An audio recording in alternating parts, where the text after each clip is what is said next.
Welcome dear students.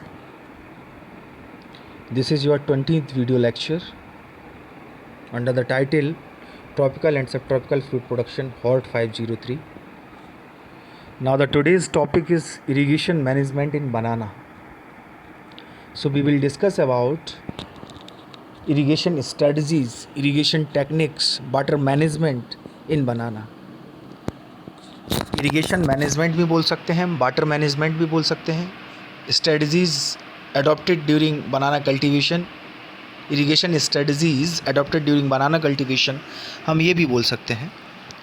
MSc horticulture third semester, course instructor myself Ankush Sharma, assistant professor school of agriculture.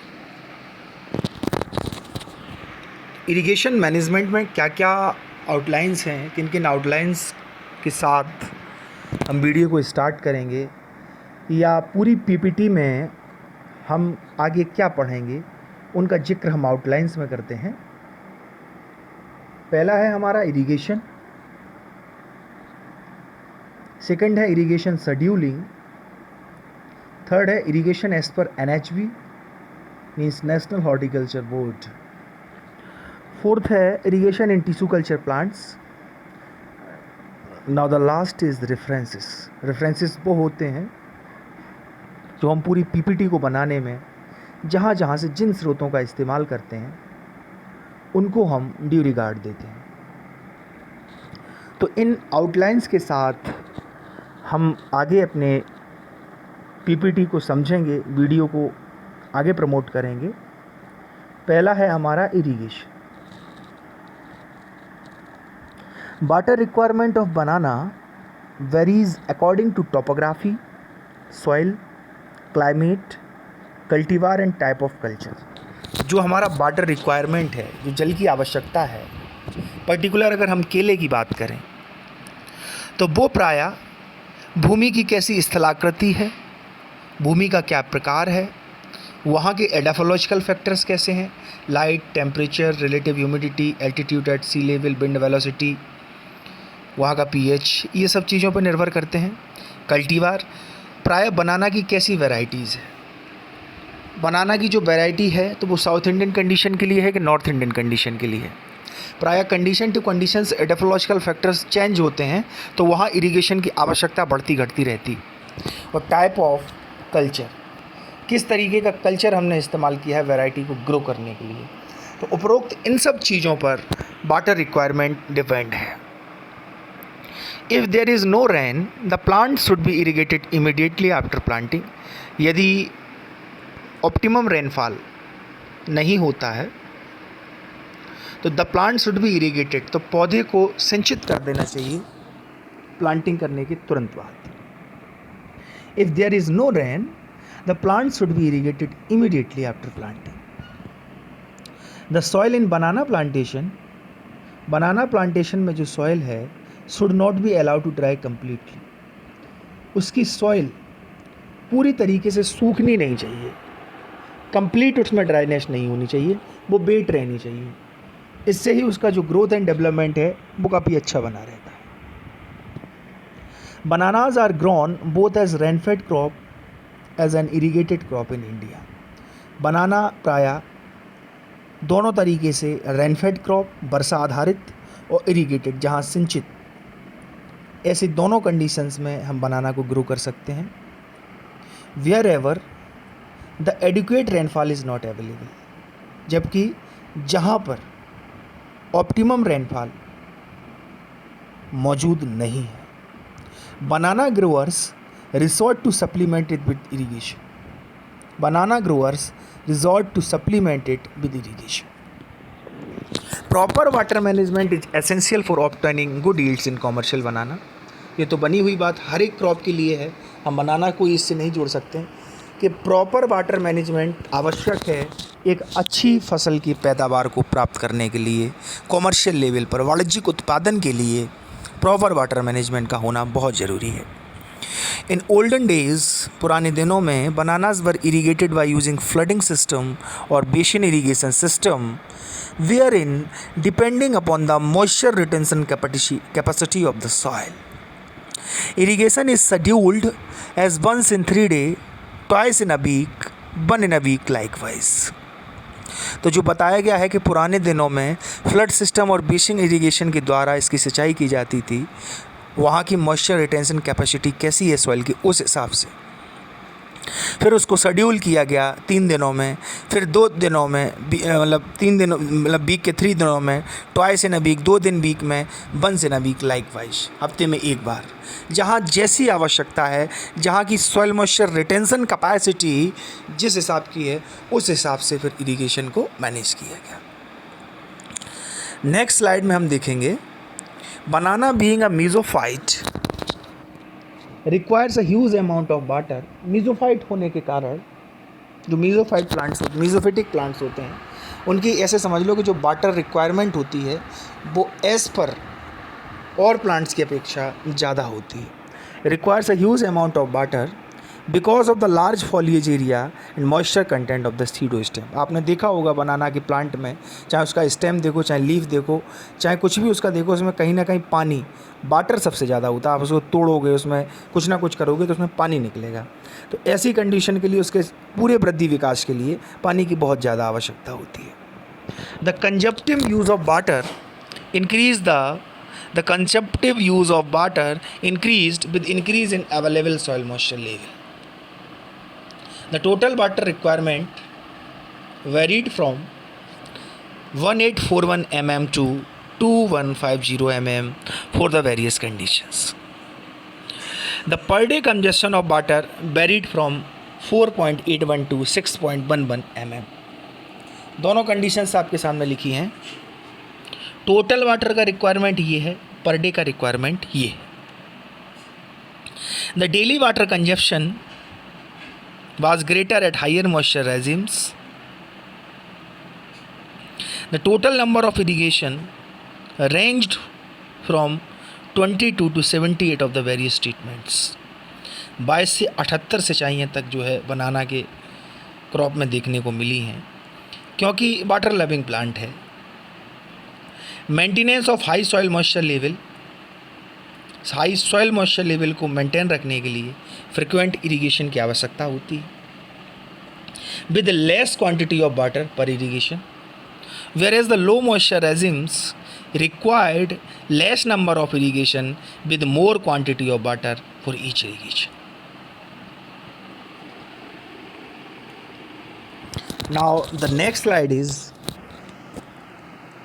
maintenance of soil moisture ranges between 60 and 80% of available soil moisture may be considered optimum for economic production of banana. जो soil moisture range है वो 60 से 80% को हम रखते हैं, ठीक है, उसको ही इकोनॉमिक प्रोडक्शन के लिए ऑप्टिमम कंसिडर किया गया है। The height and girth of the pseudo stem, total leaf area and number of the leaves per plant at shooting increase significantly with increase in available soil moisture level.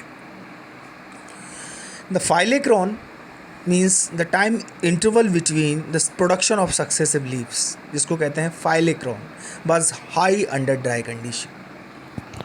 Dry condition होता है तो phylacron stage develop हो जाती है। इसमें क्या होता है कि जो सक्सेसिव लीव्स होती हैं, ठीक है, उनका अंतराल और समयांतराल बढ़ जाता है उत्पादन का।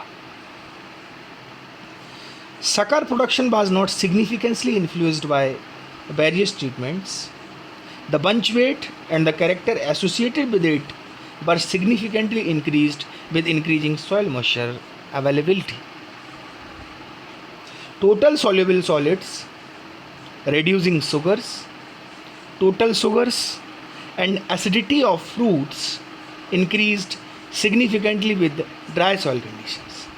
टोटल सॉल्युबल सॉलिड्स जो होता है, जो रिड्यूसिंग शुगर्स होते हैं, टोटल शुगर्स होता है बनाना में, एसिडिटी जो होती है वो इंक्रीज़ करती है जब dry soil condition, dry soil level होता है, जब सूखी होती है मृदा। Irrigation and 20% depletion of available soil moisture significantly advance in shooting. Now the next slide is the shooting to harvest interval was shortened with frequent irrigations. The total crop duration was extended with decreasing moisture availability. The density of roots of banana plant subjected to different irrigation levels revealed that the mass of roots was not much affected by moisture stress. In two different irrigation levels revealed that जो मास होता है, roots का जो biomass होता है, वो नहीं affect करता मॉइस्चर स्ट्रेस को. अगर उसमें नमी विद्यमान नहीं है तो उसका मास अफेक्ट नहीं करता through a cell out increase in number of roots, क्योंकि उनके जड़ों का जो घनत्व होता है वो इतना होता है कि उसमें मॉइस्चर लेवल पहले से विद्यमान होता है. Was observed with high moisture stress. The dry weight of roots increase with decrease in the available soil moisture which may be result of increased number of root production and total root length. Now the next slide is irrigation scheduling. Irrigate the plants immediately after planting. After that, irrigate at weekly intervals for about 30 to 50 times. Irrigate the plants immediately after planting. Planting के तुरंत बाद सिंचाई करनी चाहिए. After that irrigate at weekly interval, साप्ताहिक अंतराल पर 35 से 40 बार सिंचाई करनी चाहिए. Rainfall requirement for banana growing areas, जो वर्षा की जो रिक्वायरमेंट है बनाना उत्पादन करने वाले क्षेत्रों में, शुड भी 1500 से 2000 mm. In summer irrigate for every 5 to 10 days, every 5 to 10 days depending upon the type of soil. Irrigation through drip system will induce early bunch formation. Drip system के द्वारा जो सिंचाई की जाती है उसमें बनाना में बंच फॉर्मेशन जल्दी होता है. एंड अराउंड लगभग 40 से 50% water can be saved. Drip system has to be operated daily for 2 to 3 per half hours. Delay in irrigation for banana results in delay in bunch formation. Delay in maturity of bunch and quality also be affected. Now the next slide is irrigation as per NHB. National horticulture board के द्वारा क्या संस्तुति है irrigation की. बनाना requires copious irrigation, बहुत सी इसमें सिंचाई की आवश्यकता होती है. The irrigation needs vary considerably depending upon the topography, soil, climate and variety. Near Jalgaon, Maharashtra, irrigation is given at an interval of 3-4 days during the hot weather. After the rains, both the number of irrigation and the quantity of water are reduced. The basin method of irrigation is most commonly adopted. जो basin method होता है उसको ज़्यादातर adopt किया जाता है. In this method water is supplied to the plants themselves and not to the intervening species that do contain roots. Avoid connecting one basin with another during irrigation as a general precaution. Now the next slide is irrigation in tissue culture plants. Tissue culture plants में irrigation को कैसे किया जाए. Tissue culture plants responds very well to drip irrigation. Banana में जब हम tissue culture करते हैं, टिश्यू कल्चर के द्वारा प्रोपोगेशन करते हैं, तो ऐसी कंडीशन में नॉर्मल हम इरीगेशन को अडॉप्ट नहीं करते, चाहे वो फ्लड हो, चाहे वो बेसिन हो, चाहे वो ट्यूबवेल के द्वारा हो, चाहे वो समर के द्वारा हो. ऐसी कंडीशन में ड्रिप ही सबसे ज़्यादा सक्सेसफुल रहती है, टपक सिंचाई. Drip irrigated plants have more vigorous growth, उनकी बहुत अच्छी ग्रोथ होती है, resulting in early and better yield. Early and better yield भी बहुत अच्छी होती है और जो बंच का फॉर्मेशन होता है वो भी बहुत जल्दी होता है. In the case of flood irrigation, once week irrigation, जब हम फ्लड बहाव वाली सिंचाई करते हैं वहाँ पर केवल सप्ताह में एक सिंचाई को अडॉप्ट करना चाहिए. तो ये था वाटर मैनेजमेंट इन बनाना. इससे हमने ये समझने की कोशिश की कि इरिगेशन बनाना में कब करते हैं, इरिगेशन की शेड्यूलिंग क्या है, अगर हम टिश्यू कल्चर के द्वारा कर रहे हैं तो टिश्यू कल्चर में क्या शेड्यूलिंग है इरिगेशन की, ठीक है, किन किन रीजन्स में कैसी सिंचाई होती है, कितने mm हमें वर्षा की आवश्यकता होती है, पर डे कितने पानी की रिक्वायरमेंट होती है, इन सब चीज़ों का जिक्र किया गया। क्योंकि बनाना एक इरिगेशन लविंग प्लांट है, मॉइस्चर लविंग प्लांट है, तो ऐसी कंडीशंस में पर डे हमें वाटर को ऑब्ज़र्व करना बहुत ज़रूरी होता है। सॉइल को बिल्कुल भी ड्राई नहीं होने देता, ठीक है। सॉइल अगर ड्राई होती है तो हमारे leaf formation, bunch formation, flowering, fruiting, इन सब को अफेक्टेड करती है। हमें फ्रिक्वेंट इरिगेशन करनी चाहिए जिससे सॉइल बेड बनी रहे। सॉइल बेड के साथ साथ प्लांट का भी जो ग्रोथ एंड डेवलपमेंट है वो पूरी तरीके से होता रहे। इन सब चीज़ों के साथ ये रेफरेंसेस हैं जो इस पीपीटी को कंपाइल करने में इस्तेमाल किए गए। I Kisan, national horticulture board, Vikaspedia, production technology of fruits nuts and plantation crops, एक बुक है शैलेश सिंह एंड अंकुर शर्मा की, और लास्ट है हमारा तमिलनाडु एग्रीकल्चर यूनिवर्सिटी पोर्टल। इन जेन्युइन सोर्सेज के द्वारा इनको बाकायदा हमने ड्यू रिगार्ड दिया है कि यहाँ से हमने इन चीज़ों को कलेक्ट किया है, यहाँ से कंपाइल किया है। और इसी के साथ धन्यवाद।